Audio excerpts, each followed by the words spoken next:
Hey everybody, it's Danny, the Wicked Awesome Gardener, coming at you from the Wicked Awesome Garden. It is gorgeous out here. It's been in the 50s and 60s all week. We've been able to do a lot of stuff out here in the garden. Lots of videos coming your way. But today we are out here setting up our cattle panel trellises. And today I'm going to show you how I use those cattle panels in a different way, not only to increase my vertical growing space, but also to extend my growing season.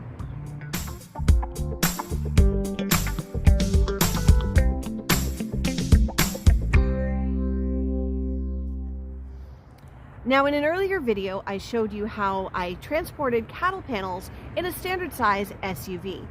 So instead of the 16-foot cattle panels that you see a lot of gardeners use, I went with 8-foot cattle panels. I got this tip from Josh over at the Citystead. If you haven't seen his channel, you should definitely check it out. I love watching his videos, making his maple and black walnut syrup. That should be interesting. He's got bees. He's got all sorts of, he's doing the worms and everything else. I'm going to be doing something really cool with worms coming up pretty soon. It's not warm enough for them yet, so just wait. But he showed how to put them in an SUV. Instead of using 16-foot cattle panels, you can fit them in an SUV by getting the 8-foot cattle panels. They're 8 feet long, 50 inches wide, and you can bend them around and then use a ratchet strap. My ratchet straps were not set up correctly, so it was a little goofy, but in typical messy Danny fashion, we made it work. So you bend the cattle panels around, you can secure them with a ratchet strap, and then they will fit in a standard size SUV, like my Honda CR-V. Now, the problem is that when they come out, they still retain that teardrop bend shape.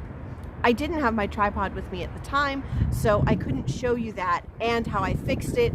It was pretty funny.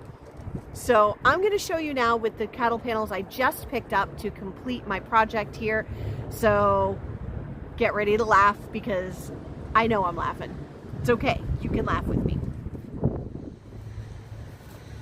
So here we have the cattle panels, and I am going to release the last of the ties here.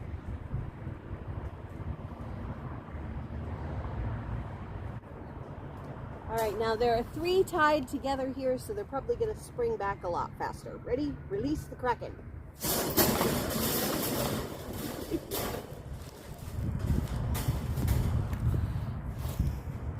So as you can see, they hold that bend pretty well.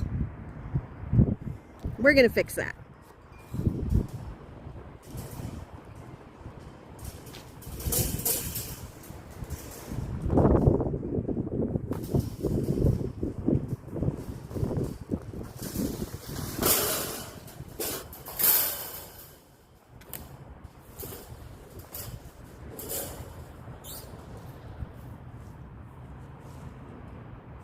Here we go.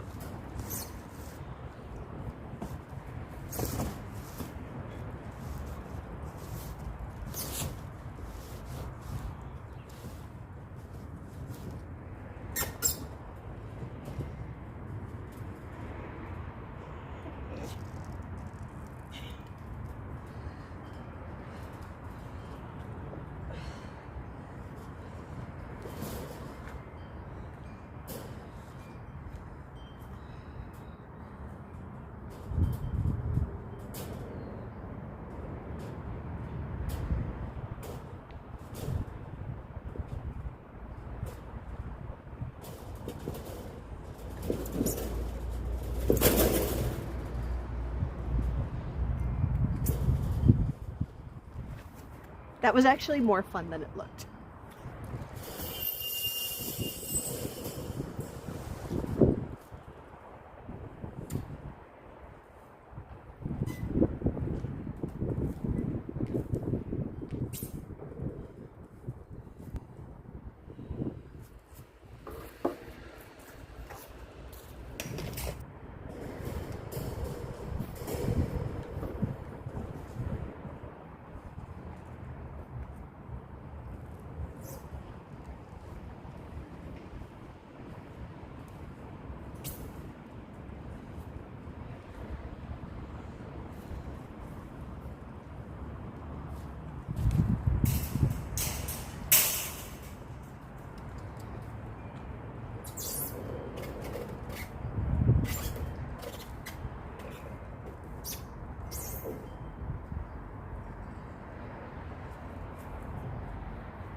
Because these cattle panels are 8 feet, they're the perfect size to make a row cover.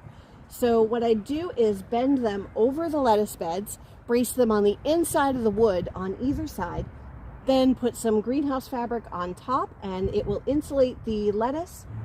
And then once there's no more need for it, it will become a pea trellis over here for the rest of the garden. Now, because it's already just about April, I'm not going to bother with that. This will be fine. So I'm going to go ahead and use them for the pea trellis. But while I'm looking at this, look what I found.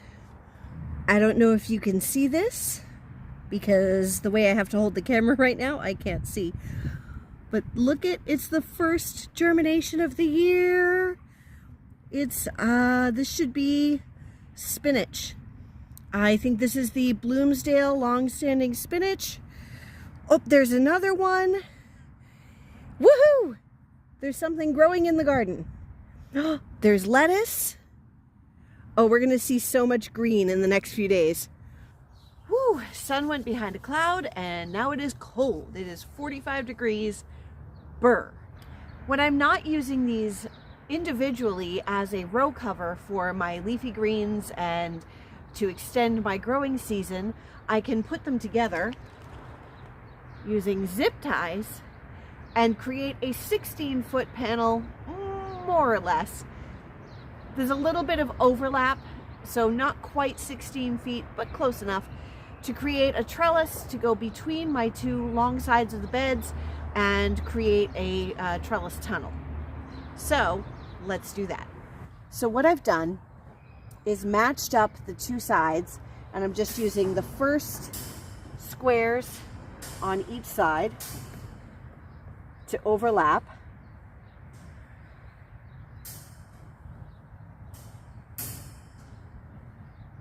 Grab a zip tie.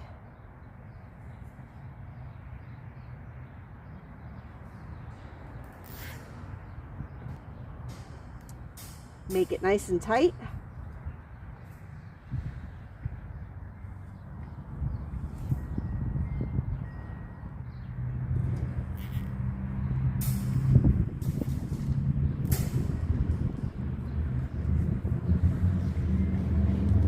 And don't just do them on one side. You want to do the zip ties at the top of one panel and the top of the other.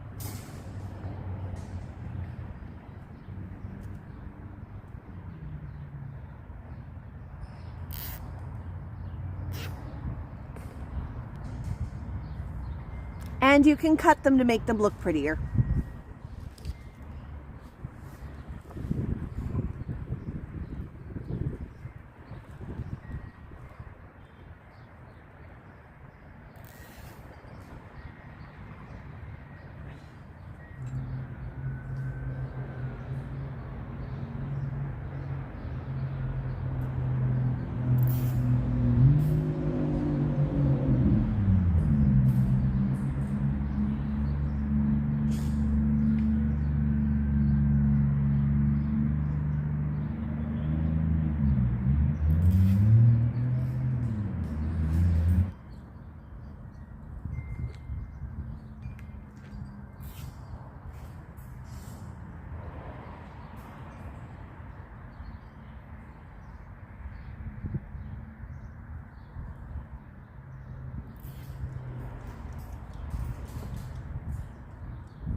So it got a little busy and we didn't get everything together. So we had to cut to another day, but here we are. It's nice and warm and 55 degrees in the garden.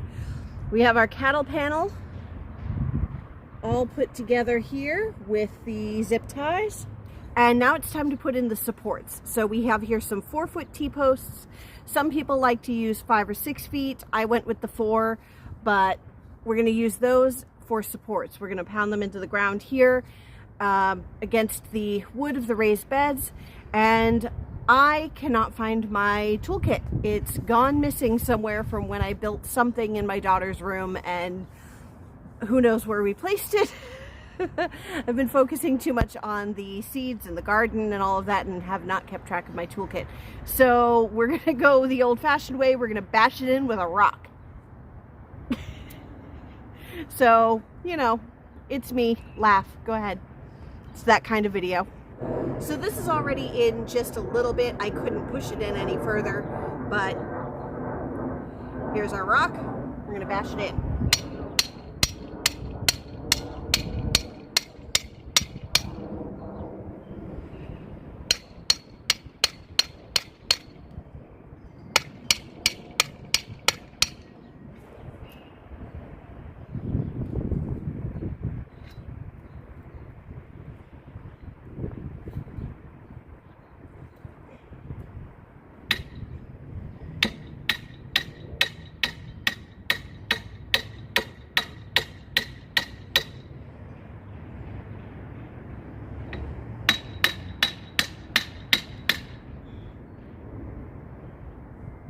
So this is solidly in there. Now for the hard part. Manhandling roughly 15.5 feet of cattle panel trellis on my own to get it in between here. So here we go.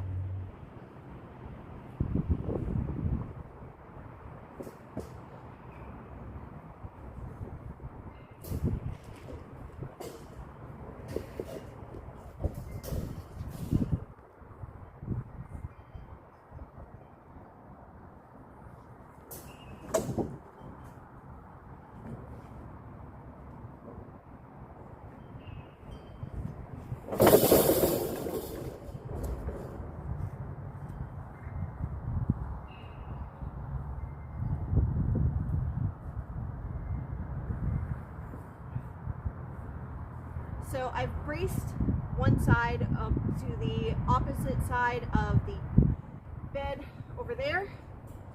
I'm going to try and get underneath this. And since it's braced over there, we're going to walk it back.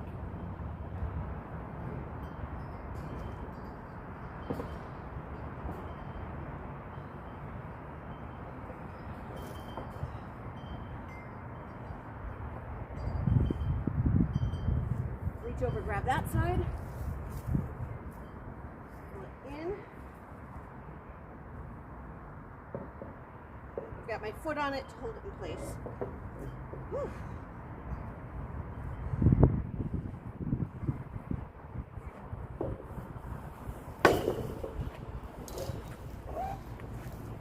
Over where it needs to be.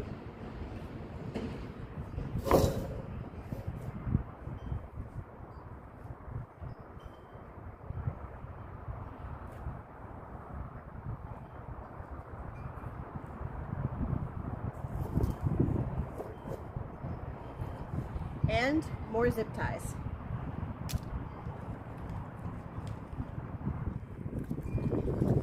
So I don't know if I'm using the approved zip tie method, but there's the little hooks at the back here, sliding the zip tie in.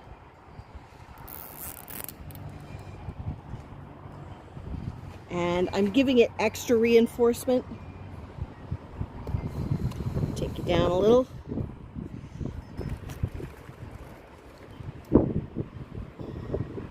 Just giving it extra reinforcement because the winds here are pretty gnarly.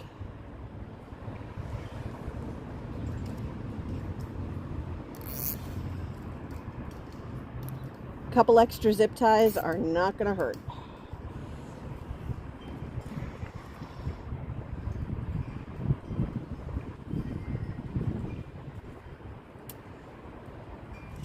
I may decide to add another support over here But for now, I'm doing one on each side, and we'll see how that holds up. And here we are again, yet another day. I realized that this post was really not going to hold up where it was in this bed that did not have soil in it yet, so I had to go and fill the bed. Now it's secure. Now we can go ahead and zip tie it to the post.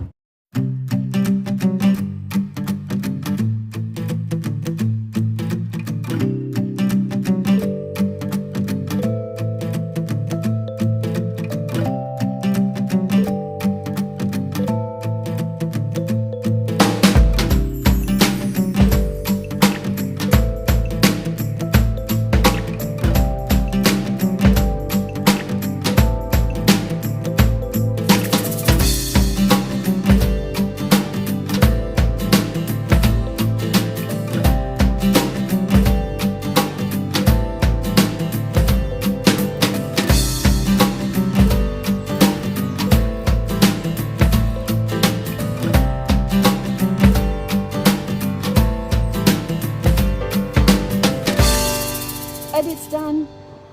Ta-da! We have finished. It is slightly lopsided and the bottoms come in a little bit. I may fix that by moving them up onto the wood, and therefore creating a bit higher of a trellis. But we're gonna see how this stands the wind tonight of the storm that's coming through. See how those are lashed together. I did extra just to be sure.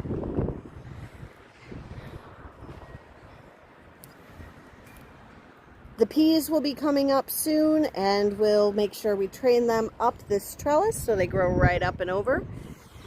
This side will have beans once it's time to plant those, that will come up and over.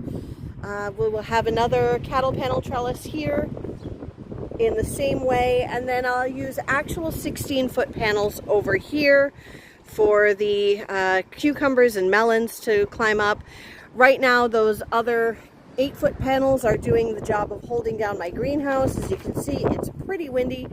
There isn't really much in there right now, just some onions that really should go in the ground, but they're gonna have to wait. But there we go. That's how I made my cattle panel trellis. I may make some modifications to it by moving those up onto the boards themselves, but we'll see how that goes. But thanks for watching. If you enjoyed this video and you want to see more, please click here for more content. Don't forget to like and subscribe to stay up to date on our latest videos. Thank you so much for watching. I'm really excited to go through this journey with you while we grow something wicked awesome from yard to table.